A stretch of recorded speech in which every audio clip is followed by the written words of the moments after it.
আজি ৰাতিপুৱা এটি খবৰ প্ৰকাশিত হৈছে যে অখিল গগৈৰ বাসগৃহৰ চৌহদত এটি মৃতদেহ উদ্ধাৰ হৈছে আৰু মৃতদেহটি মৰণোত্তৰ পৰীক্ষাৰ কাৰণে পোষ্টমৰ্টেমৰ কাৰণে পুলিচ আহি GMCHলৈ প্ৰেৰণ কৰিছে আৰু এই কথাটো যে অখিল গগৈৰ বাসগৃহৰ চৌহদ এই চৌহদটো আচলতে অখিল গগৈয়ে যিদৰে ক'লে এই মহিলাগৰাকী যি পৰিয়ালত বাস কৰে আৰু অখিল গগৈৰ ঘৰ এটা শ্বেয়াৰ্ড কম্পাউণ্ডত আছে আৰু সেই শ্বেয়াৰ্ড কম্পাউণ্ডত দুটি পৰিয়াল এই মহিলাগৰাকী হৈছে পুষ্পাক্ষী বৰা তেখেতৰ যোৱাকালি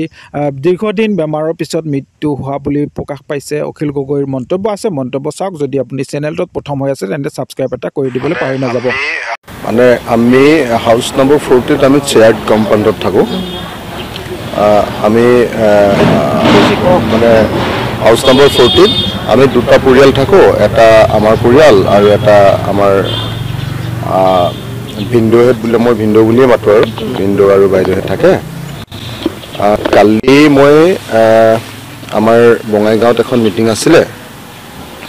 মিটিঙৰ পৰা আহি সন্ধিয়া 7টামান বজাত যেতিয়া পাইছোঁহি হোৱাৰ পাছত এজন ফাৰ্মাচিষ্ট আহিছিলে কৈছে যে আমাৰ কাষৰ যিঘৰ মানুহ আমাৰ পুষ্পাক্ষী বৰা জুমু বাইদেউ বুলি আমি কওঁ জুমু বাইদেউৰ মানে দৰ্জাখন খোলা নাই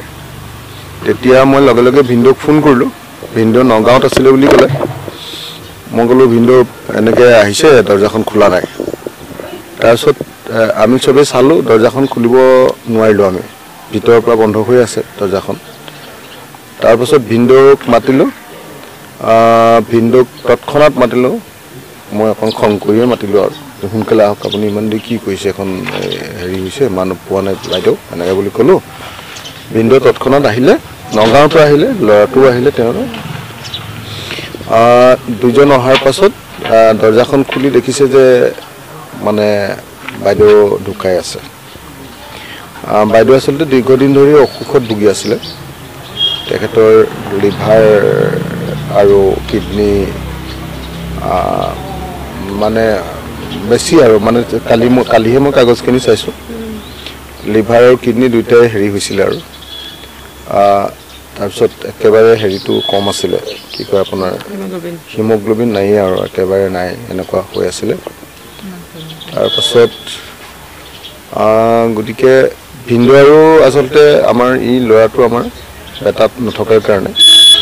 সিহঁতৰ ভিন্দুৰ ল'ৰাটো নথকাৰ কাৰণে তাৰমানে চাগে কিবা কাৰণত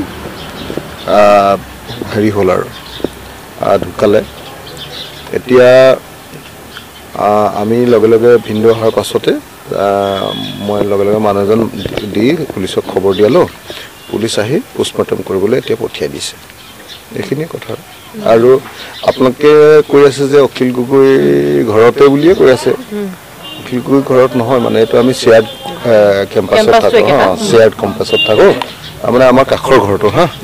দেই এনেই অখিল গগৈ ঘৰ বুলি চেঞ্চেশ্যন এটা ক্ৰিয়েট নকৰিলে ভাল পাম আৰু মানে আমি হাউচ নম্বৰ 40 আমি শ্বেয়াৰ্ড কম্পাউণ্ডত থাকোঁ আমি মানে হাউচ নম্বৰ 40 আমি দুটা পৰিয়াল থাকোঁ এটা আমাৰ পৰিয়াল আৰু এটা আমাৰ ভিন্দুহেঁত বুলি মই ভিন্দু বুলিয়ে মাতো আৰু ভিন্দু আৰু বাইদেউহেঁত থাকে